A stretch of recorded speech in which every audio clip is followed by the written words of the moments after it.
নমস্কাৰ, আপোনালোক পুনৰবাৰ স্বাগতম জনাইছোঁ। আজি আমি আলোচনা কৰিম সাপ্তাহিক ৰাশিফলৰ বিষয়ে।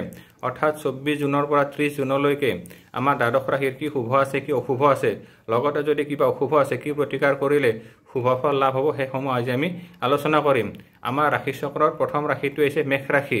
মেষ ৰাশি মানুহৰ নামৰ আদি আখৰ হৈছে অ আৰু ল আখৰ। বৰ্তমান এই সপ্তাহটোত এই ৰাশিৰ মানুহৰ সময়খিনি বিশেষ শুভ হ'ব। তেওঁলোকে বিভিন্ন দিশৰ পৰা সফলতা লাভ কৰিবলৈ সক্ষম হ'ব। গৃহত মাংগলিক কৰ্মৰ যোগ আছে, কিন্তু তেওঁলোকৰ ভাতৃস্থানীয় ব্যক্তিৰ পৰা বিশেষ অসুবিধা বা মনোমালিন্য হ'ব পাৰে। লগতে এই ৰাশিৰ মানুহৰ কৰ্মৰ ক্ষেত্ৰত যথেষ্ট সতৰ্ক হৈ চলাটো উচিত, কাৰণ কৰ্মৰ ক্ষেত্ৰত কিছু অশান্তি থাকিব। এই ৰাশিৰ মানুহৰ এই সপ্তাহটোত শাৰীৰিক দিশত কিছু যত্নৰ আৱশ্যক হ'ব। লগতে বিদ্যাৰ্থীয়ে বিদ্যাৰ ক্ষেত্ৰত চেষ্টা কৰিলে বিশেষ সফলতা লাভ কৰিবলৈ সক্ষম হ'ব। নতুন ব্যৱসায় যদি কোনোবাই কৰিব বিচাৰিছে, তেওঁলোকৰ সময়খিনি শুভ আছে। লগতে এই ৰাশিৰ মানুহৰ সৰু সুৰা ভ্ৰমণৰ যোগ দেখুৱায়, কিন্তু হঠাৎ দুৰ্ঘটনা বা আঘাতপ্ৰাপ্তিৰ যোগ আছে। গতিকে চলা ফুৰা কৰোঁতে কিছু সাৱধান হোৱাটো উচিত। শুভ শান্তিৰ বাবে এই ৰাশিৰ মানুহে সদায় সূৰ্য প্ৰণাম কৰিব। লগতে দুখীয়া মানুহক যদি ফল মিঠাই দান কৰিব পাৰে, বিশেষ শুভ হ'ব। হালধীয়া আৰু বগা ৰং ব্যৱহাৰ কৰিলে তেওঁলোকৰ বিশেষ উন্নতি আছে। এতিয়া আমাৰ পৰৱৰ্তী ৰাশি বৃষ ৰাশি। বৃষ ৰাশিৰ মানুহৰ এই সপ্তাহটোত তেওঁলোকৰ আৰ্থিক দিশত বিশেষ সফলতা লাভ কৰিবলৈ সক্ষম হ'ব। ব্যৱসায় বা বিদ্যাৰ্থীৰ বাবে সময়খিনি বিশেষ শুভ আছে। বিদ্যাৰ ক্ষেত্ৰত বিশেষ সফলতা লাভ কৰিবলৈ সক্ষম হ'ব। যিসকল ব্যক্তিৰ কিছুমান কাম বন্ধ হৈ আছিলে, তেওঁলোকৰ কামসমূহ খোলা যাব।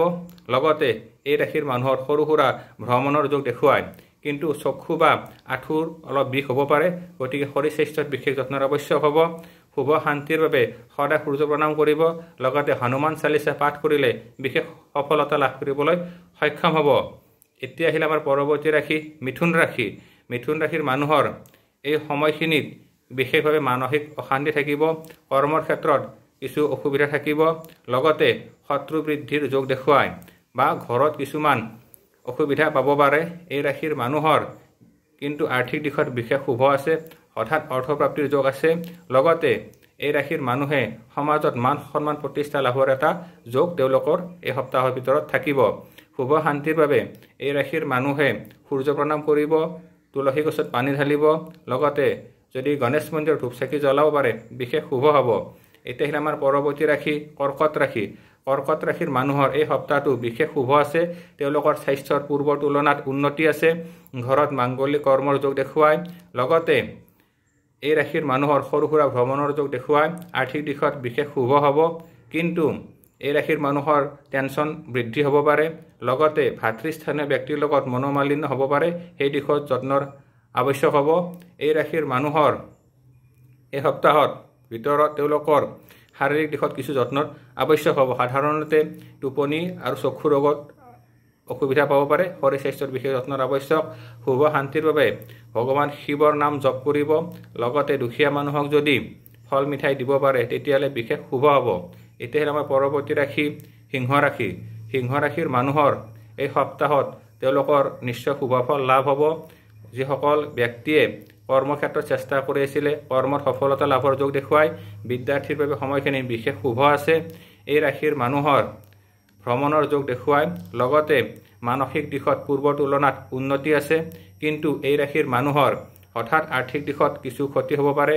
গতিকে টকা পইচা কাৰোবাক ধাৰ দিয়া বা ইনভেষ্টমেণ্ট কৰাত কিছু চাই চিতি চলাটো উচিত। শুভ শান্তিৰ বাবে এই ৰাশিৰ মানুহে সদায় সূৰ্য প্ৰণাম কৰিব। লগতে যদি বিষ্ণু মন্দিৰৰ ধূপ চাকি জ্বলাব পাৰে বা বিষ্ণু নাম স্মৰণ কৰিব পাৰে, তেতিয়াহ'লে তেওঁলোকৰ বিশেষ শুভ হ'ব। এতিয়া আহিলে আমাৰ পৰৱৰ্তী ৰাশি কন্যা ৰাশি। কন্যা ৰাশিৰ মানুহৰ এই সপ্তাহটোত তেওঁলোকৰ আৰ্থিক দিশত বিশেষ শুভ আছে। ঘৰত মাংগলিক কৰ্মৰ যোগ দেখুৱায়। বিবাহ প্ৰাৰ্থী বিবাহৰ যোগ দেখুৱায়।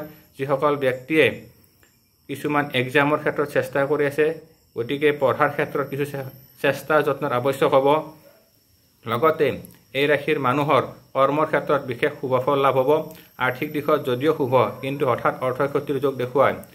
শুভ শান্তিৰ বাবে এই ৰাশিৰ মানুহে সূৰ্য প্ৰণাম কৰিব, তুলসী গছত পানী ঢালাৰ লগতে যদি হনুমান মন্দিৰৰ ধূপ চাকি জ্বলাব পাৰে, বিশেষ শুভ ফল লাভ হ'ব। এতিয়া আহিলে আমাৰ পৰৱৰ্তী ৰাশি তুলা ৰাশি। তুলা ৰাশিৰ মানুহৰ এই সপ্তাহটোত যথেষ্ট কৰ্মব্যস্ততা থাকিব। কৰ্মৰ ক্ষেত্ৰত বিশেষ শুভ হ'ব, কিন্তু দায়িত্ব বৃদ্ধিৰ যোগ আছে। ঘৰত মাংগলিক কৰ্মৰ যোগ দেখুৱায়। এই ৰাশিৰ মানুহৰ এই সপ্তাহত সৰু সুৰা ভ্ৰমণৰ যোগ আছে। কিন্তু যান বাহন চলাওঁতে কিছু সাৱধান হোৱাটো উচিত। এই ৰাশিৰ মানুহৰ এই সপ্তাহৰ ভিতৰত তেওঁলোকে আৰ্থিক দিশত বিশেষ শুভফল লাভ কৰিবলৈ সক্ষম হ'ব, কিন্তু শত্ৰুৰ পৰা কিছু অসুবিধা থাকিব। গতিকে শত্ৰুৰ ক্ষেত্ৰত কিছু চাই চিতি চলাটো উচিত। শুভ শান্তিৰ বাবে এই ৰাশিৰ মানুহে যদি সদায় সূৰ্য প্ৰণাম কৰে, লগতে যদি এই ৰাশিৰ মানুহে সৰু বালকক ফল আৰু মিঠাই লগতে বগা বস্ত্ৰ দান কৰিব পাৰে, তেতিয়াহ'লে বিশেষ শুভ হ'ব। এতিয়া আহিলে আমাৰ পৰৱৰ্তী ৰাশি বৃশ্চিক ৰাশি। বৃশ্চিক ৰাশিৰ মানুহৰ এই সপ্তাহৰ ভিতৰত তেওঁলোকে সৰু সুৰা ভ্ৰমণ লাভ কৰিবলৈ সক্ষম হ'ব, লগতে আৰ্থিক দিশত বিশেষ উন্নতি আছে। ঘৰুৱা ক্ষেত্ৰত কিছু অশান্তি থাকিব, স্বাস্থ্যৰ ক্ষেত্ৰত যত্নৰ আৱশ্যক হ'ব। এই ৰাশিৰ মানুহৰ কৰ্মৰ ক্ষেত্ৰত বিশেষ চেষ্টা যত্নৰ আৱশ্যক, কাৰণ কৰ্মৰ ক্ষেত্ৰত তেওঁলোকে মানসিক চাপৰ সন্মুখীন হ'ব পাৰে।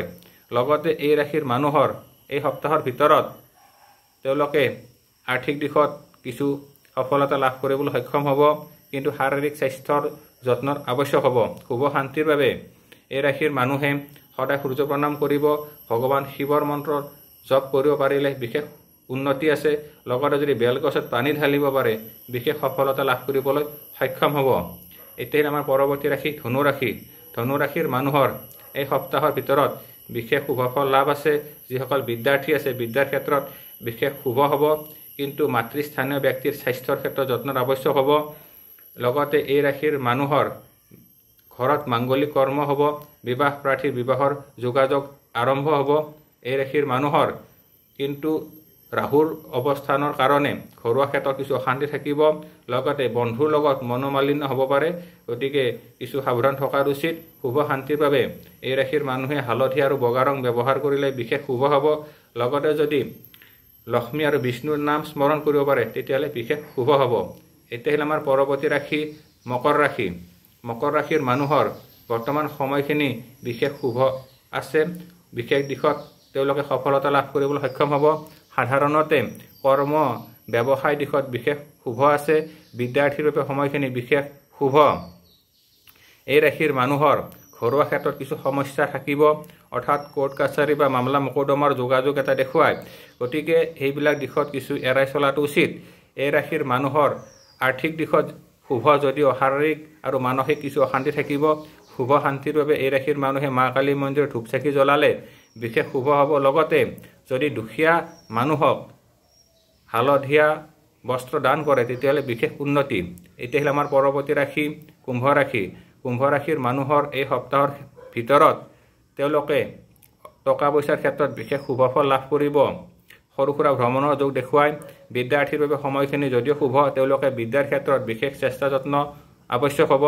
চেষ্টাৰ বলত তেওঁলোকে শুভ ৰিজাল্ট কৰিবলৈ সক্ষম হ'ব। এই ৰাশিৰ মানুহৰ পূৰ্বৰ তুলনাত স্বাস্থ্যৰ উন্নতি আছে। সৰু সুৰা ভ্ৰমণৰ যোগ দেখুৱায়। লগতে যিসকল ব্যক্তি তেওঁলোকে পানীৰ লগত ব্যৱসায় জড়িত আছে, তেওঁলোকৰ বিশেষ শুভ হ'ব। শুভ শান্তিৰ বাবে এই ৰাশিৰ মানুহে সদায় সূৰ্য প্ৰণাম কৰিব। লগতে তুলসী গছত পানী ঢালিব পাৰিলে বিশেষ শুভ আছে।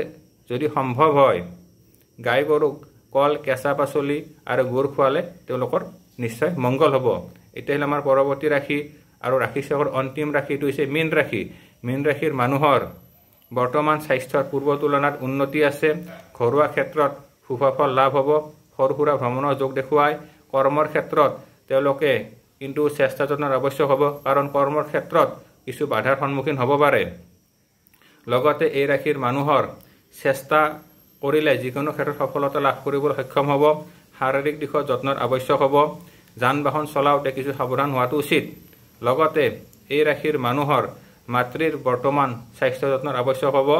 শুভ শান্তিৰ বাবে এই ৰাশিৰ মানুহে সদায় সূৰ্য প্ৰণাম কৰিব।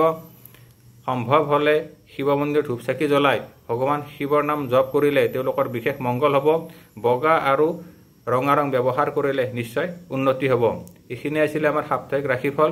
আজিলৈ ইমানে। পৰৱৰ্তী সময়ত পুনৰ লগ পাম। ধন্যবাদ। ওম নমঃ শিৱায়।